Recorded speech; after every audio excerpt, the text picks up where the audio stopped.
a crowd. Can I hear you back there in the back? Do you know, thanks to all of you in the back, in the middle, in the front, this is the biggest DFL dinner ever in the history of Minnesota. I can tell you it is great to be home in a state that invests in education and infrastructure and people and still manages to have a $1.9 billion surplus. That is what happens when you put Democrats in charge. Thank you, Governor Dayton. It's great to be home in a state that stands up for civil liberties and voting rights and marriage equality. That is what happens when you put Democrats in charge. And it is great to be home in a state that CNBC just voted as the best state to do business in, better than Texas. Take that, Ted Cruz. My friends, that is what happens when you put Democrats in charge. And could I just add one little footnote? Al and I engaged in an epic battle on the floor of the United States Senate the last few weeks against Ted Cruz to get the Norwegian and Swedish ambassadors confirmed, and this morning we won.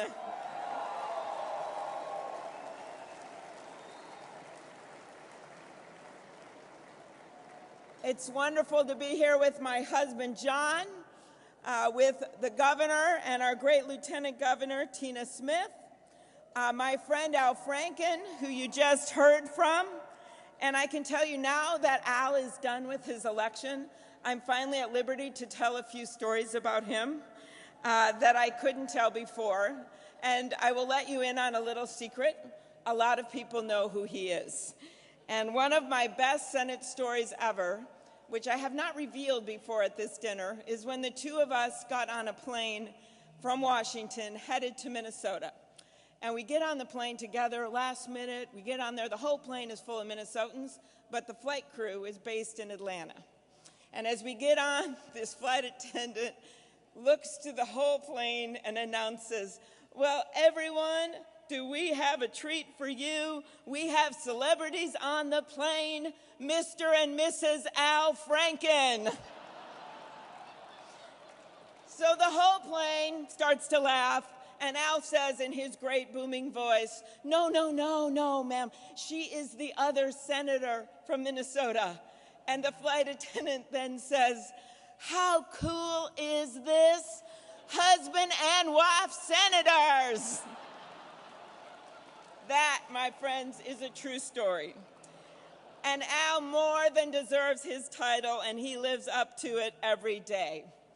It is also an honor to be here with the rest of our strong congressional delegation, Colin Peterson, who I know may not be here today, but does a great job for rural Minnesota, Betty McCollum, Tim Walz, Rick Nolan, and of course, my congressman and the first person to ever support me in my race for the United States Senate, Keith Ellison. Now, here is a great idea, my friends. How about we add Angie Craig to that list in the 2nd Congressional District, and let's win the 3rd and the 6th while we're at it. We have incredible, hardworking legislators here and legislative leaders, our great party chair, Ken Martin, and we have a couple of special guests that I just have a feeling are the reason we have a few more people here tonight. My friend and classmate, Bernie Sanders, and my friend and incredibly strong woman, Hillary Clinton. And then, most importantly, we have all of you. I know the hard work that you do. You knock the doors in the cold, and you walk those parades in the heat. You talk with neighbors and your families and friends. You bug perfect strangers to vote. You drive your neighbors to the polls. Your email box is overrun by fundraising emails, most of them from Al. But you don't do this because I'm just standing up here to thank you. And you don't do it because you're a huge fan of a dinner here on a Friday night. You don't always do it because it's fun. or because it's easy. You do it because you know it's important. You do it for your kids and your grandkids and so many children you will never, ever meet. You do it because you know the stakes couldn't be higher. DFLers, we gather here today because our country's choice in November will be a stark one. It is the difference between electing an outstanding Democratic president or putting someone in the highest office in the land who thinks that the explanation for our economic inequality is simply that Americans don't work hard enough. That's what one of them said. Or a president who believes in getting rid of a woman's right to make her own medical decisions.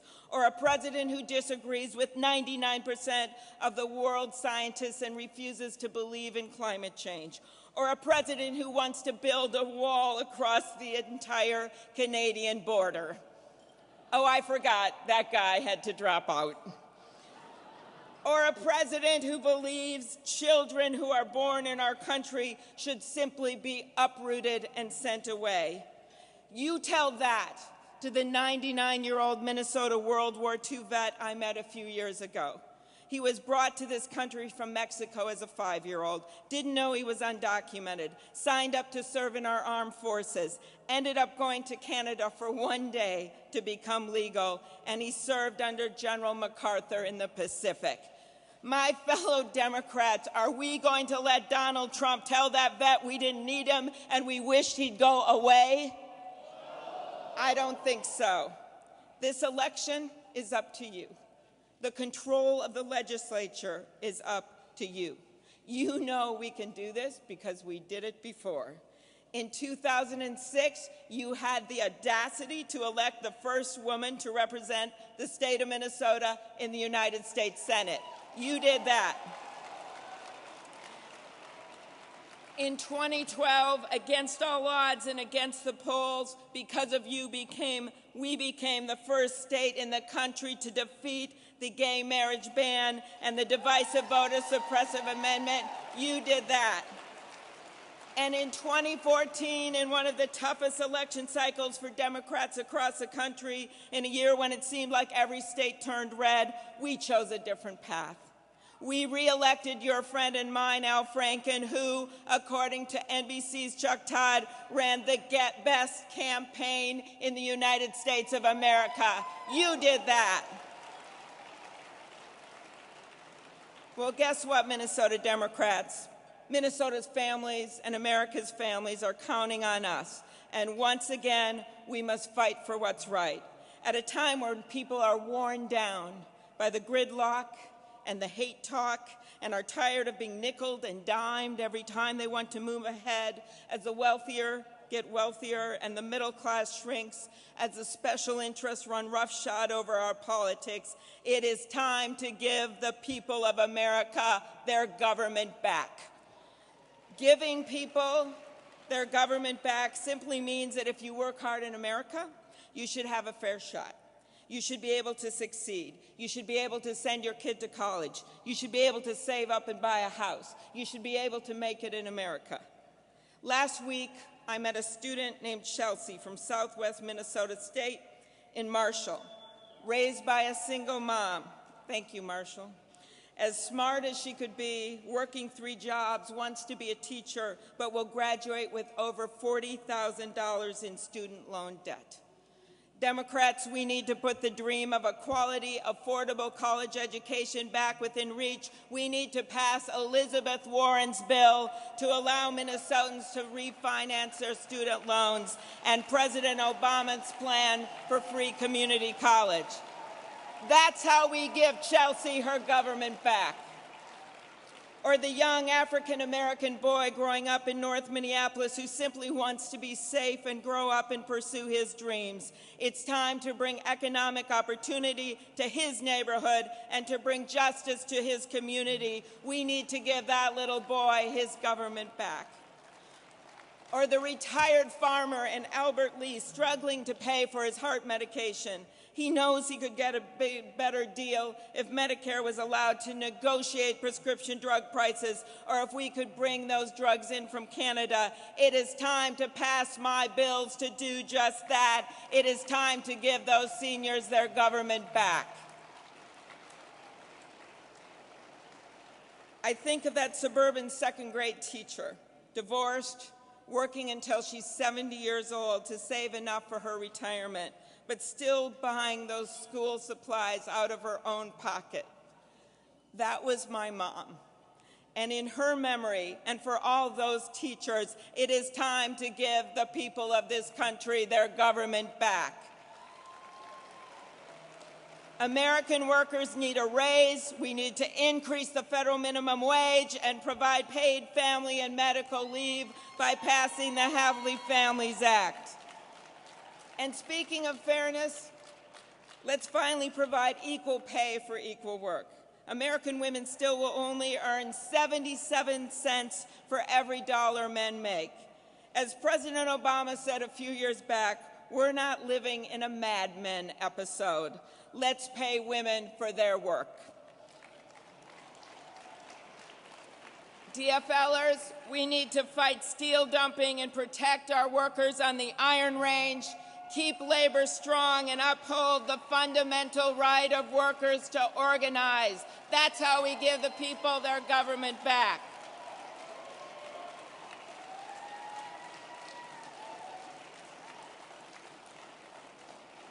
And here's another fundamental right, the right to vote.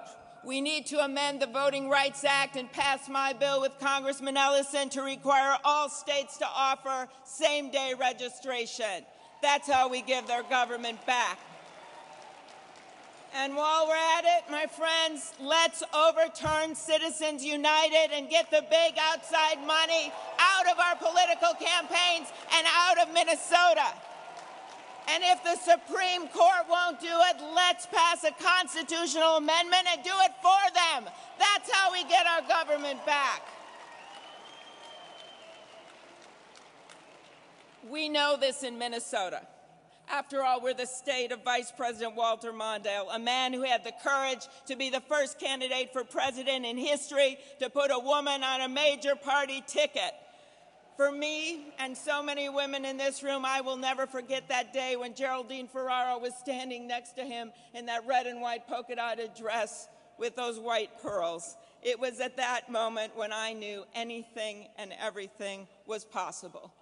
We are the state of Paul Wellstone, who captured our hearts and our hopes in that green bus. And we are the state of Hubert Humphrey, who once said that if we don't write our own history, others will write it for us. Fellow Democrats, we are not going to let others write our history in 2016. We will write our own history, and we will do it by winning this election. What will it take? Well, above all, it will take unity. I am proud to be supporting Secretary of State Clinton to be our next president and our next commander-in-chief.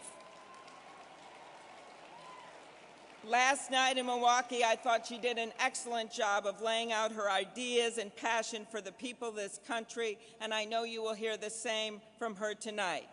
But whether you are supporting Hillary Clinton or my friend Bernie Sanders, you know, all of you know, that the only way we win in November is together. It is unity. Right now, Democrats have a choice to make. But the only choice we have come November is to get behind our candidate and win. I will end with this. One of the most disturbing things I've heard, and there have been a lot of them, in the presidential race so far was when one of the Republican presidential candidates said that a Muslim could never be president in this country. Our state has a large population of Somali refugees. We have a large population of Liberian refugees. We have people in our state from all places and backgrounds and beliefs. It is true that we've never had a Muslim president. We've never had a Jewish president. We've never had a woman president. But no one, and I mean no one, tells a little kid in the United States of America that they can never be president. All of our kids, no matter who they are, or what they look like, or where they worship, need to know that in America, everything is possible if you work hard and dream big. This is a year where we need to work harder and dream bigger than ever before. We do that, and we win. Thank you, everyone.